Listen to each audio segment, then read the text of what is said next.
ত্রয়োদশ জাতীয় সংসদ নির্বাচনে নিরঙ্কুশ জয় পাওয়ার পর 2 দশক পর সরকার গঠন করতে যাচ্ছে বিএনপি। দলটির প্রধান তারেক রহমানের নেতৃত্বে নতুন মন্ত্রিসভার সদস্য ও সংসদ সদস্যদের শপথ আজ মঙ্গলবার। নতুন সরকার দায়িত্ব নেওয়ার প্রাক্কালে মন্ত্রী, প্রতিমন্ত্রী, উপমন্ত্রী ও সংসদ সদস্যদের বেতন ভাতা ও অন্যান্য সুবিধা নিয়ে নতুন করে আলোচনা শুরু হয়েছে। বর্তমান আইন অনুযায়ী একজন মন্ত্রীর মাসিক বেতন 1,05,000 টাকা, প্রতিমন্ত্রীর 92,000 টাকা, উপমন্ত্রীর 86,500 টাকা এবং সংসদ সদস্যদের 55,000 টাকা। এর পাশাপাশি চিকিৎসা, বিদেশ সফর, গাড়ি ও জ্বালানি, বাসা ও ভাড়া, সাজসজ্জা, টেলিফোন, লন্ড্রি, আপ্যায়ন সহ নানা খাতে অতিরিক্ত ভাতা দেওয়া হয়।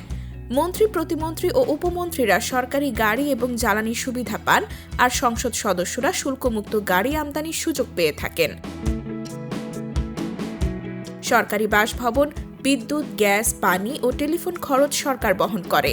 বাসায় না থাকলে মন্ত্রীরা 80,000 এবং প্রতিমন্ত্রী ও উপমন্ত্রীরা 70,000 টাকা করে মাসিক ভাড়া পান।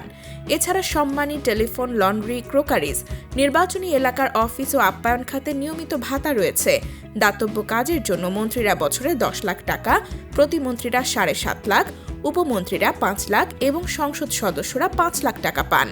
টিআইবির নির্বাহী পরিচালক ইফতেখারুজ্জামান বলেছেন, দেশের অর্থনৈতিক পরিস্থিতি বিবেচনায় মন্ত্রী ও সংসদ সদস্যদের পেছনে সরকারি ব্যয় যতটা সম্ভব কমানো উচিত।